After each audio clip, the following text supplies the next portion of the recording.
His business dinner receipt had 2 entrees and 1 room charge. I forwarded it to his mother. I was still holding the receipt when I hit forward, my thumb hovering just long enough for my brain to try one last time to talk me out of it. The paper was warm from my palm, creased where I'd flattened it on the kitchen counter like it might magically become less true if I made it neat. The itemized lines were so ordinary. Date. Time. Restaurant name. 2 entrees. 2 desserts. A bottle of something I couldn't pronounce. And then, tucked beneath it like an afterthought, room charge. 1 room. 1 night. One little line that turned my mouth dry. I could hear my husband in the shower upstairs, water running, humming like he had nothing to hide, and my own breathing sounded loud in the quiet kitchen, like I was the only person in the world who understood what was happening. I didn't cry. Not yet. My eyes burned, but crying felt like giving it the dignity of a dramatic scene. And this wasn't dramatic. It was administrative. It was a transaction. He'd signed for it. He'd tipped. He'd probably smiled at the server and made a joke. I zoomed in on the photo I'd taken of the receipt, the camera catching every stupid detail. The restaurant's logo, the last 4 digits of the card, the little thank you for dining with us at the bottom. My hands were shaking in that annoying way where you're trying to be precise but your body keeps doing whatever it wants. I typed his mother's name into the to field, and my phone auto-suggested it immediately because she was already in my favorites. Of course she was. I'd made room for her in my life, and now I was about to drop a grenade into it. Then I heard the shower cut off. The sudden silence upstairs made my stomach flip. I didn't even think anymore. I just attached the image and wrote, "Hi Linda. I found this in Mark's jacket pocket. I think you should see it." My thumb hit send so hard it almost hurt. The email whooshed away. There was no confetti. No lightning. Just the small, sickening knowledge that the next hour of my life was going to be different from every hour that came before it. And this is where I need to back up, because if you're already forming opinions, if you're already thinking, why his mother? I get it. I've asked myself that exact question about 100 times since. The easy explanation is that I wanted revenge. The honest explanation is messier. I didn't forward it to his mother because I wanted to scorch the earth. I forwarded it because I knew if I confronted him first, he'd turn it into fog. He'd explain. He'd deny. He'd get offended. He'd act wounded. And I would start doubting the line on the paper, even though it was printed in black ink and I was literally holding it. I'd done that dance with him before. I didn't want to dance again. I wanted a witness who wouldn't let him spin. Mark and I had been married 8 years, together for 12. We were the stable couple in our friend group, no screaming matches at parties, no messy breakups, no public drama. We had routines people envied without realizing routines can be a way of avoiding things. We had a small house we'd renovated slowly, 1 room at a time, always a little behind on the trim because Mark hated finishing work. We had a dog, a lazy golden mix who shed like it was his job. We had a joint calendar full of dentist appointments and dinner with friends, and Mark, work trip, scribbled in every other week like a question mark could make it less irritating. Mark worked in consulting. That meant everything was always a client thing. Dinner, drinks, conferences, just networking. He'd say it with the exact same tone he used when he said we needed more paper towels. Like it was an adult responsibility and I was lucky he handled it. At first, I didn't mind. I liked that he was ambitious. I liked that he had momentum. I liked that he walked into rooms like he belonged there. I liked that he made money. I won't pretend I didn't. Stability feels good, until you realize you've confused it with safety. I worked in marketing for a nonprofit. It wasn't glamorous, but it was steady. I was the kind of person who kept track of our utilities, remembered birthdays, ordered the dog's medication before we ran out. I didn't think of myself as the organized one, but I was. Mark was charming chaos. I was the glue. That dynamic can be cute in the beginning. Later, it starts to feel like you're the only one noticing when things come unstuck. The first sign, if I'm being honest, wasn't the receipt. It wasn't even a sign. It was a shift. Mark started taking his phone into the bathroom. Not every time, just enough that I noticed and then felt ridiculous for noticing. He started showering the moment he got home from dinners. I told myself it was because he smelled like restaurant grease. He started using mouthwash before he kissed me. I told myself it was good hygiene.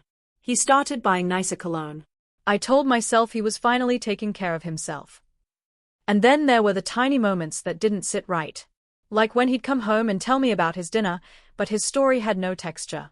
It was always steak, good wine, busy place, long day. No names. No details. Mark used to love details. He used to come home and tell me about a weird guy at the bar or an awkward client joke or the waitress who reminded him of his cousin. Now his nights were smooth and vague, like he'd scrubbed them clean before walking through our door. I tried to bring it up once, gently. I remember because it was a Sunday and the light in the kitchen was soft and I was cutting strawberries and he was leaning against the counter scrolling his phone like he lived in it. "You've been out a lot lately," I said, aiming for neutral. He didn't look up. "Quarter's been intense." "Yeah," I said. "I know. It just feels like we're not really together." That got his attention. He looked up slowly, like he was deciding whether to take me seriously or treat me like background noise. "We are together," he said, calm. "What do you mean?" "I mean I miss you," I said, and I hated how vulnerable it sounded. Mark smiled like a teacher humouring a kid. "Babe, this is my job," he said. "It's not personal." That phrase, "it's not personal," became his favorite shield. If it wasn't personal, then I was silly for being hurt. If it wasn't personal, then I was the problem for making it emotional. So I stopped bringing it up. Not because it didn't matter, but because every time I tried, I left the conversation feeling like I'd overreacted. Like I was needy. Like I was the kind of wife who doesn't support her husband. He didn't yell. He didn't slam doors. He just positioned himself as reasonable and me as slightly unhinged. It's a quiet kind of control. It's hard to explain to people who haven't lived it. Mark's mother, Linda, is part of why this story went the way it did. Linda has always been present. Not in a monstrous way, not in the sitcom monster-in-law way. She's polished. She hosts beautiful dinners. She sends thoughtful gifts. She calls every Sunday at 6 p.m. like it's scheduled into her bloodstream. She's the kind of woman who remembers your favorite tea and then makes a point of serving it, like kindness is also a performance. I actually liked Linda. That's the twist people don't expect. I liked her because she was consistent. She had rules. She believed in showing up. She believed in doing things properly. Sometimes it was suffocating, but it was also grounding. Mark floated. Linda anchored. And for years, I told myself Mark's best qualities came from her discipline, while his worst qualities were just him being busy or stressed, or a guy. When Mark and I got married, Linda cried. Real tears. She hugged me and whispered, "Take care of him," like she was handing me a precious vase. I laughed at the time. I thought it was sweet. Now I hear it differently. Take care of him wasn't a blessing. It was a transfer of responsibility. Okay. So the receipt. The night I found it, Mark had come home later than usual. He texted around 7:30. Dinner ran long. Don't wait up. Nothing unusual. I ate leftover pasta alone, fed the dog, watched something mindless, and tried not to stare at the clock. The dog kept lifting his head at every car sound, then dropping it back down with this dramatic sigh like he was personally offended by Mark's absence. Mark walked in around 11:40, smelling like fancy soap and hotel air conditioning. That sounds weird, but if you've ever walked into a hotel lobby, you know the smell. Clean, manufactured, slightly floral. Like money.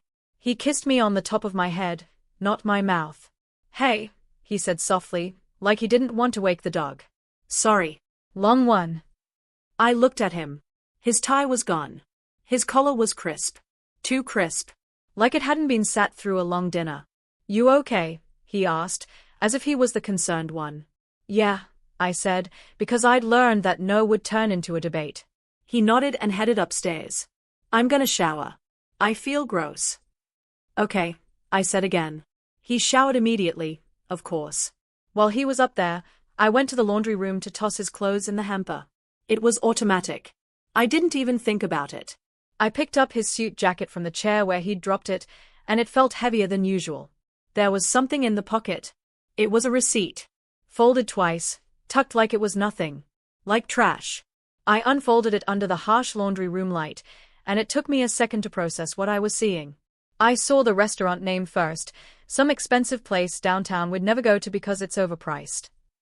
I saw the total, which made my eyebrows go up because it was absurd. And then my eyes hit the itemization. 2 entrees. I stared at the number 2 next to entree like it might change. Like maybe my eyes had misread. I traced the line with my finger, then the next line, 2 desserts. And then the room charge. It wasn't subtle. It wasn't hidden. It was right there, like the universe had decided I didn't deserve plausible deniability. I stood in the laundry room holding that stupid paper, listening to the shower upstairs, and I felt this very specific kind of humiliation. Not just he cheated. It was he didn't even bother to hide the paperwork. He treated it like an insignificant detail, something that could sit in his pocket and still not touch his real life. I walked back to the kitchen and laid the receipt flat on the counter. I took a photo. Then another, closer. Then I zoomed on the room charge. My brain was trying to build a case because my heart didn't want to believe it without one. I didn't go upstairs. I didn't rip the shower curtain open. I didn't scream. I did something worse, maybe.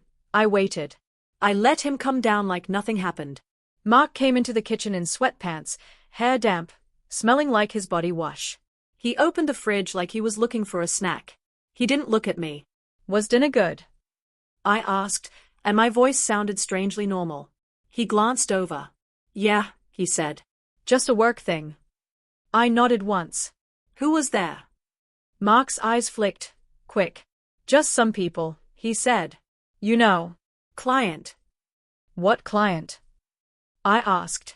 He sighed. Irritated already. Why are you interrogating me? I'm not interrogating, I said carefully.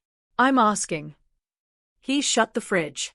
It was a dinner, he said, emphasis on dinner like it was a sacred, unassailable fact. Can we not do this tonight? I stared at him. I could have held up the receipt then. I could have ended it right there. But I didn't. And this is the part that makes me feel ashamed when I think about it. I didn't because I didn't want to watch him lie to my face.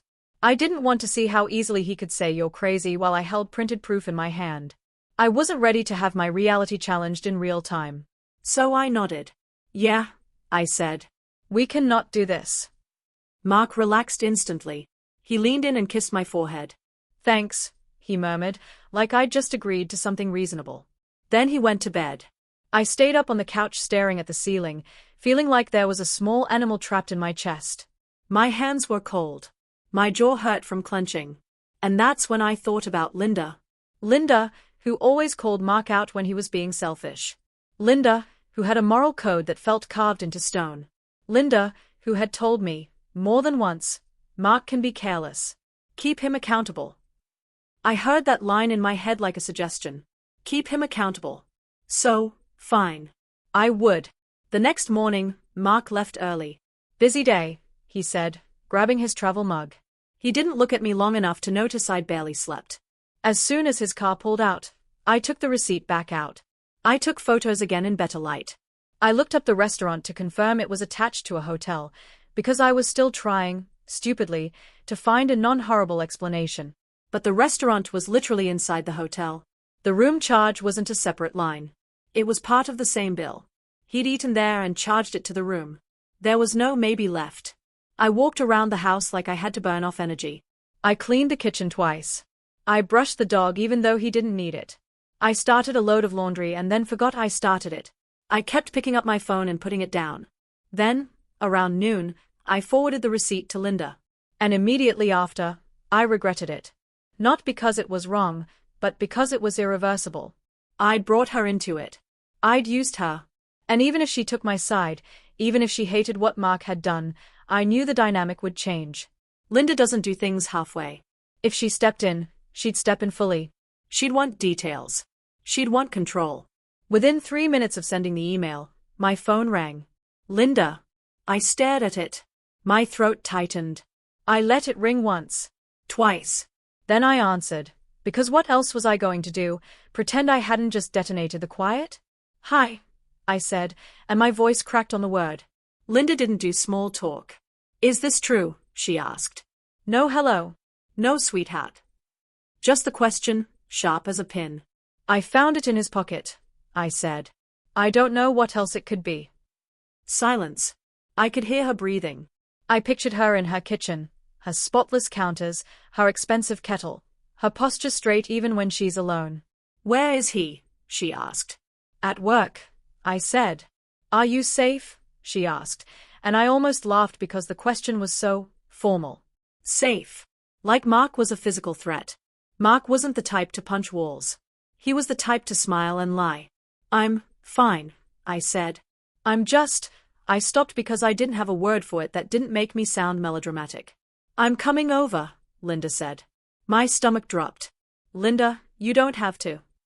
I do, she said, and there was steel in her voice now. Do not tell him you sent this. Do you understand me? I blinked. Okay, I said, because I suddenly felt like I was being managed. I will handle him, she said. You stay calm. Eat something. I'll be there in 40 minutes. Then she hung up. I stood in the kitchen staring at my phone like it had just insulted me. Part of me felt relieved, like, finally, someone else saw it. Part of me felt sick, like I'd outsourced my marriage to his mother. And what did that say about me? Linda arrived exactly 40 minutes later, of course. She came in wearing a crisp blouse, hair perfect, face composed. She hugged me briefly, and the hug felt more like an inspection. Her hands were cool on my shoulders. Show me, she said. I pulled up the email on my phone and handed it to her. She stared at the receipt image for a long time. Her jaw tightened. Her nostrils flared slightly. If you didn't know her, you'd miss it. Linda doesn't explode. She compresses. 2 entrees, she said softly, like she was reading a crime scene report. I nodded.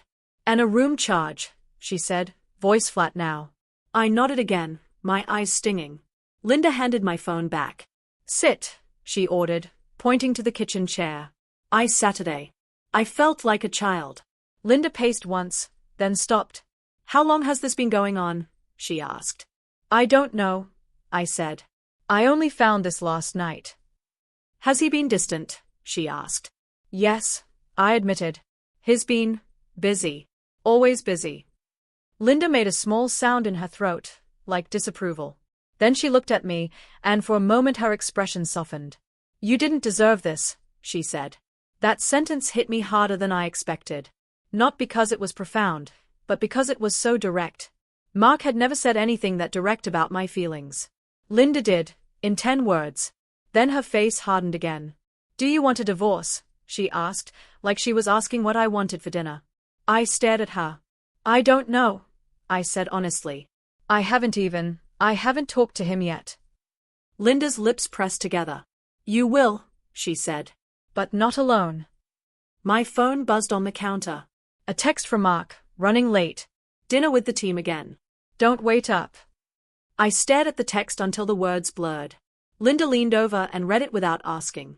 Oh, he's bold, she said, and there was something almost like disgust in her tone. All right. What are you going to do? I asked, and my voice sounded small. Linda looked at me. I'm going to call him, she said. My chest tightened. Right now? Yes, she said, already pulling out her phone. And you're going to listen. She hit call, put it on speaker, and held the phone in one steady hand like she'd done this 1,000 times. Mark answered on the second ring, cheerful. Hi, Mom. Mark, Linda said, and the way she said his name made the air feel colder. Where are you? At work, Mark said, still casual. What's up? I'm at your house, Linda said. With your wife. There was a pause. I could almost hear Mark recalibrating. Why? He asked, and his voice had changed. Tighter. Controlled. Because I was forwarded a receipt, Linda said, and she spoke like every word was measured. A business dinner receipt with 2 entrees and a room charge. Would you like to explain that? Silence. Then Mark laughed, one short, incredulous laugh that made my stomach flip. What? He said. What are you talking about? Linda's eyes flicked to me briefly, as if to say, watch this. Don't insult me, Linda said, calm as glass. I'm reading it. Mark's voice went sharper. Why is Maya sending you receipts from my pocket? Linda didn't rise to it. Because she found it, she said. And she's trying to understand what you're doing. So I'll ask again, explain. Mark exhaled loudly. It's nothing, he said. It was for a client. We charged dinner to the room because it's easier for billing. Linda's gaze didn't change. And the second entree, she asked. Mark hesitated half a beat. The client, he said. Obviously. And the second dessert? Linda asked. It was, Mark started, then stopped. Mom, why are you doing this? Because you're lying, Linda said, flat. My skin prickled. Linda saying you're lying out loud felt surreal. Like someone finally saying the quiet part. Mark's voice dropped. This is between me and my wife. Linda's eyes narrowed slightly. Your wife made it my business when she needed help because you're acting like a man who thinks consequences are optional, she said. You will come home. Now. Mark's voice tightened. I can't just leave. You can, Linda cut in. Or you can explain to your father why I'm calling him next. Another pause. Mark swallowed audibly. He didn't want his father involved. That alone told me something. Mark wasn't afraid of losing me as much as he was afraid of losing his image inside his family. Fine, he said through his teeth. I'll be there. Linda ended the call without goodbye. She looked at me. He's going to try to charm you, she said. Don't let him change the topic to the camera, or your tone, or your timing. The receipt is the topic. I stared at her. My hands were trembling under the table. I don't know if I can do this, I admitted. Linda's expression softened again, but just slightly. You can, she said. And you will. Because otherwise you'll spend your life swallowing things until you choke. That was harsh. But it landed. Because it was true. I had been swallowing things for months. Maybe longer. Mark arrived 25 minutes later, earlier than he'd come home in weeks. He walked in with his work face on, jaw set, shoulders squared, keys clutched like a weapon. He stopped when he saw Linda at our kitchen table. For a second, he looked like a teenager caught sneaking in late. Mom, he said, and his voice was forced calm. Linda didn't stand. Sit, she said, pointing to the chair across from me. Mark glanced at me. His eyes tried to read my expression, to find the crack he could slip into. I didn't give him one. I just looked at him, and I felt something strange, not rage, not tears. Just this heavy, quiet awareness that he'd been living a different life and I'd been paying for the privilege of believing him. Mark sat slowly. What is this? He said, looking at me now. Some kind of ambush. Linda's eyes flashed. Don't, she warned. Mark's gaze snapped to her. You don't get to. Linda raised a hand. You will speak to your wife with respect, she said. Or you will leave and you can explain the divorce to everyone later. Your choice. Mark's throat moved. He looked back at me again, and his voice softened instantly, like flipping a switch. Maya, he said. Can we please talk privately? I laughed once. It came out dry. Privately, I repeated. Like you and your client? Mark flinched. Good. I wanted him to flinch. Babe, he said, and I hated that word suddenly. It sounded like a tactic. You're misunderstanding. Linda's hand slapped the table, not hard, but decisive. Stop, she said. Explain the room charge. Mark exhaled, eyes narrowing. I already did, he said. It was easier for billing. And the second entree, Linda said, relentless. Mark's gaze sharpened toward her. Can you not? Explain, Linda repeated. Mark's jaw clenched. He looked at me again, and his voice dropped into that reasonable, patient tone that used to make me doubt myself. Maya, you know I have client dinners, he said. Sometimes we stay at hotels near the office when it runs late. It's normal. I stared at him. My fingers curled around the edge of my chair. So you're telling me you had dinner with a client, ordered 2 entrees, 2 desserts, charged it to a room, and you were alone? I asked. Mark's eyes widened slightly, like he couldn't believe I was being this direct. I didn't say I was alone, he said. The client was there. And you, I said slowly, stayed in the room. Mark hesitated, and the hesitation was everything. Linda leaned forward slightly. Mark, she said, voice low now, I'm giving you one chance to tell the truth before your wife has to watch you lie in front of her. Mark's eyes flicked to Linda, then back to me. His lips parted. He swallowed. He tried again, smaller this time. It wasn't like that, he said. I felt something tighten in my chest. What was it like? I said, and my voice shook despite my efforts. Mark stared at the table. It's been complicated, he said. I leaned forward. Who? I asked. Say her name. Mark's eyes snapped up, offended. There isn't a. Linda made a sound, sharp. Mark. He looked at her like he hated her in that moment. Then he looked back at me, and his face crumpled just slightly, like he was trying on remorse. Her name is Elise, he said. Elise. Not a client. Not a man. Not a hypothetical. A name. My stomach turned. I thought I might throw up, genuinely. The kitchen seemed too bright. The dog's nails clicked on the floor somewhere behind me and it sounded unbearably normal. Who is she? I asked, and my voice came out hoarse. Mark rubbed his hands over his face. She works with me, he said quietly. It just started. Linda's jaw tightened. Where did you meet her? She asked, like a prosecutor. Mark shot her a look. Mom, stop. Answer, Linda said. Mark exhaled hard. On a project, he muttered.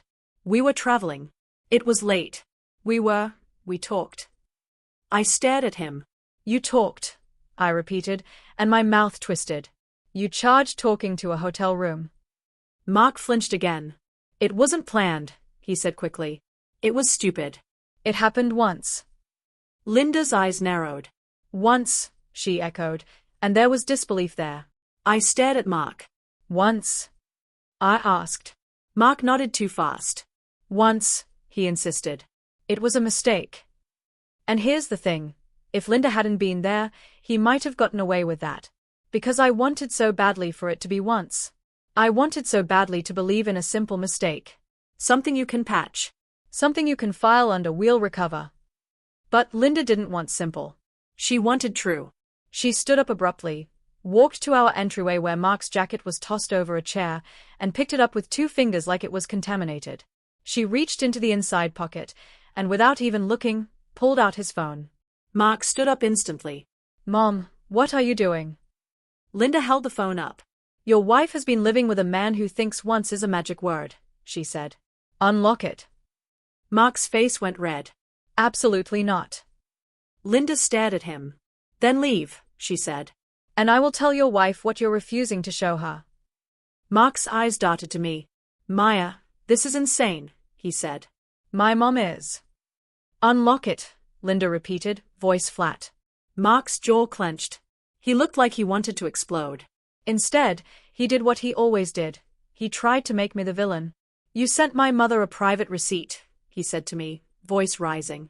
You dragged her into our marriage. You're humiliating me. I stared at him. You humiliated me, I said quietly. You just did it in a hotel instead of in front of your mom. Mark's mouth opened, then closed. His breathing got heavier. He looked at Linda, and I saw something like panic flash in his eyes, panic that his control was slipping. He didn't unlock the phone. Linda set it down on the table like a verdict. All right, she said. Then I'll make it simple. She picked up her own phone and started dialing. Mark's eyes widened. Who are you calling? Linda didn't look up.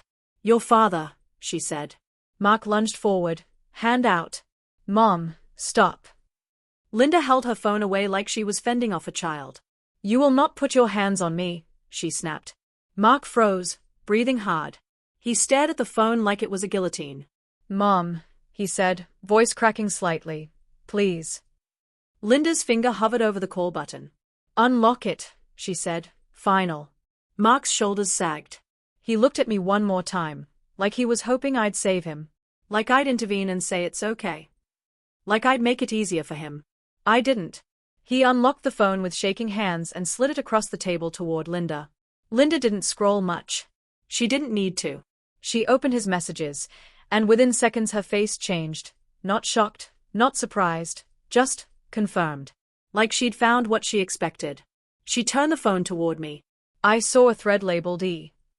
I saw a heart emoji next to the name, and even though I told you no emojis in the story, I'm describing what I saw, and it made my stomach lurch because it was so stupidly teenage in the middle of something so destructive.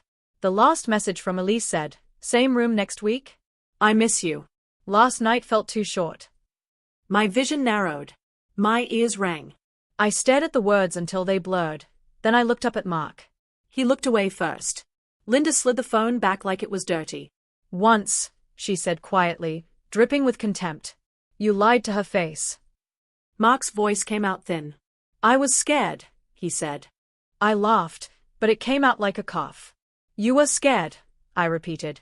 Mark, I have been in this house alone, making excuses for you, thinking I'm going crazy, and you were scared. Mark reached for my hand instinctively, like muscle memory. Maya. I pulled my hand back so fast I almost knocked my water glass over. Don't, I said, and my voice surprised me with how cold it sounded. Don't touch me. Mark's eyes filled with tears then, and I want to be clear, I'm not mocking him for crying. I'm just saying the tears didn't land the way he thought they would. Because I'd cried quietly for weeks without him noticing. His tears felt like a performance that started only when the audience arrived. I can end it, he said quickly, desperate now. I swear, I can end it. I'll block her. I'll. Linda stood up again, sharp. You don't get to offer your wife the bare minimum like it's a gift, she said. You already chose. Mark looked at her with hatred. You don't know what it's like, he snapped. You and Dad. You're perfect. You sit in your little house and judge everyone. Linda's face went very still. Watch your mouth, she said softly. Mark turned back to me. Maya, please, he said, voice breaking. I'm sorry. I didn't want it to get this far. And this is where things went wrong, in a way I didn't expect. Because part of me, this gross, conditioned part, wanted to soothe him. Wanted to say okay just to stop the discomfort. I hated that instinct. I could feel it like a reflex. That's what years of managing someone does to you. You become allergic to conflict, even when conflict is the truth. So I didn't say anything for a long moment. I just sat there, hands in my lap, nails digging into my palms, trying to decide what kind of person I was going to be next. Linda broke the silence. Maya, she said, and her voice softened again. What do you want? I stared at the table. My throat felt tight. I want him out, I said finally. Tonight. Mark's head snapped up. What? No. I want you out, I repeated, looking at him now. I can't. I can't look at you and pretend I don't know where you've been. Mark stood up abruptly, chair scraping. This is my house too, he snapped. Linda's head turned slowly toward him. It is not solely your house, she said, and her tone made me sit up straighter. And if you want to argue about property, you can do it with a lawyer. Right now, your wife has asked you to leave. Mark stared at Linda like he couldn't believe she was siding with me. Like he'd always assumed she'd protect him no matter what. That assumption, watching it crack, was strangely satisfying and also sad. Because it meant he'd never truly respected her either. He'd just relied on her. He looked back at me. You're really doing this, he said, and there was anger in it now, a shift from pleading to blame. You're going to throw away 12 years because of you? I cut in, and my voice shook but I didn't stop. Because you brought a woman into a hotel room and charged dinner to it like you were ordering takeout. Because you lied to me. Because you looked me in the face and told me I was interrogating you when I asked where you were. Mark's mouth tightened. I didn't. Stop, Linda snapped. Mark's eyes flashed. I don't need you here, he hissed at her. Linda's face hardened. You do, she said. Because you have a pattern of talking your way out of consequences. And I'm done helping you do that. That was the moment I realized Linda wasn't just angry on my behalf. She was angry at herself too. Angry that she'd raised a man who could do this. Angry that she'd handed me a precious vase and called it love.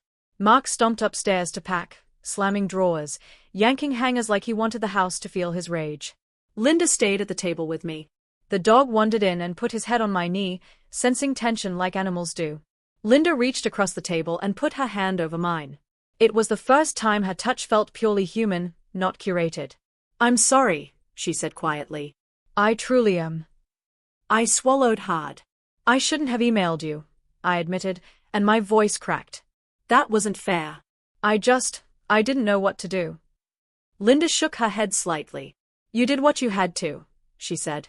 He would have lied to you until you doubted your own eyes. I stared at my hands. He already did, I whispered. Mark came back down carrying a duffel bag. His face was red. His eyes avoided mine. He headed toward the door like a storm. At the doorway, he paused. Where am I supposed to go? He demanded, like he wanted me to solve it. Linda's voice was ice. A hotel, she said. You seem familiar with them. Mark flinched, then glared at her. Thanks, he spat, and it was dripping with sarcasm. Linda didn't blink. Don't thank me, she said. You are not owed comfort. Mark turned to me, eyes searching. Maya, he said, softer now, trying one last time. Please. Let's not do this in front of my mom. I looked at him. I wanted to say something perfect. Something devastating. Something that would make him understand. But all I had was the truth, plain and ugly. You did it in a hotel room, I said. You can handle your mom seeing the receipt. Mark's face hardened. He nodded once, like I'd just confirmed his worst opinion of me. Then he walked out. The door clicked shut. The house felt like it exhaled and then immediately felt too empty. Linda stayed another hour. She called Mark's father. She didn't tell me everything she said. She stepped outside to talk, but I heard her voice through the screen door, controlled, angry, low. When she came back in, her eyes were bright like she'd been holding back tears. He's going to stay at our place tonight, she said, and there was disgust in her tone, like she hated that she had to shelter him even now. I nodded, numb. Linda looked around my kitchen like she was taking inventory of my life. Do you have friends nearby? She asked. Family? My sister, I said. She's an hour away. Call her, Linda said. I hesitated. I don't want to. Call her, Linda repeated, and the firmness in her voice made me obey. I called my sister, Anna, and when she answered, cheerful, I couldn't speak for a second. My mouth opened, and all that came out was a breathy sound. Then I said, Mark cheated. And the word cheated sounded strange, like a foreign language. Anna went silent for a beat, then, I'm coming. After Linda left, I walked through the house like I was checking whether it was still real. I sat on the couch where Mark had Saturday. I stared at the spot on the counter where the receipt had been flattened. I found myself looking for it again, like my brain needed to confirm the evidence. My phone buzzed. Mark texting. We need to talk. Then another. Please don't do anything crazy. Then another. My mom is overreacting. Overreacting. That word hit me like a slap. Not because it was surprising, Mark always positioned other people as unreasonable, but because it proved something. Even now, even caught, he was still more offended by the exposure than by the betrayal. When Anna arrived, she hugged me and I finally cried, but it wasn't sobbing. It was this quiet leaking that felt more like exhaustion than heartbreak. She sat me down, asked for details, offered to go slash tires in her mind, and I shook my head and said, I'm just tired. The next days were a blur of practicalities. Changing passwords. Opening my own bank account. Calling a lawyer. Digging through paperwork I never thought I'd need. Mark came by once to get more stuff, and he tried to act normal, like he was picking up a hoodie he forgot at my place, not retrieving a life he'd detonated. I stayed in the doorway and refused to let him wander.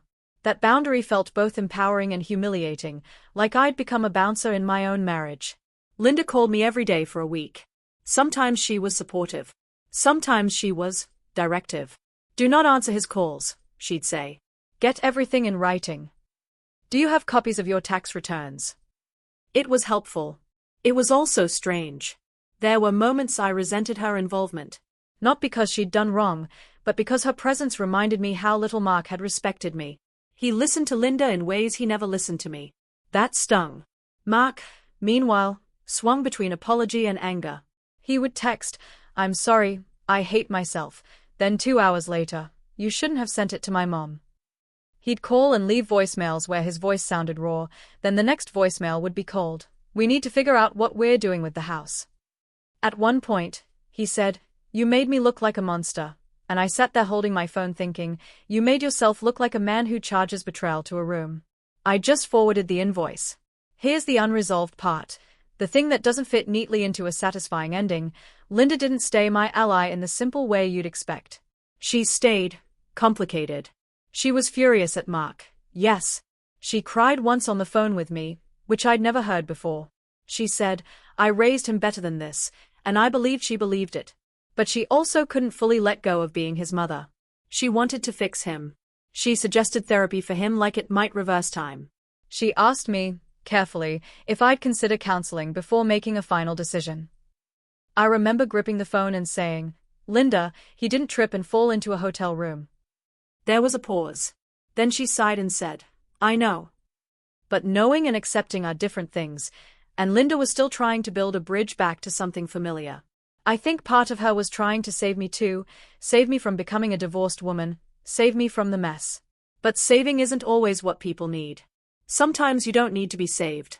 You need to be believed. Mark's father, meanwhile, was almost silent. He called once. His voice was flat. He said, "I'm sorry." Then he said, "Mark will regret this." It wasn't comfort.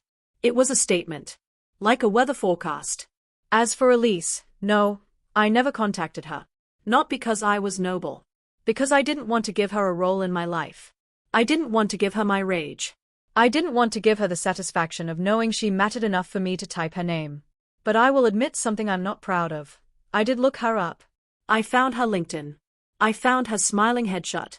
I found a photo from a company event where she stood next to Mark, both of them holding wine glasses, both of them looking like people who think they've earned their happiness. Her ring finger was bare. That shouldn't matter, but it did.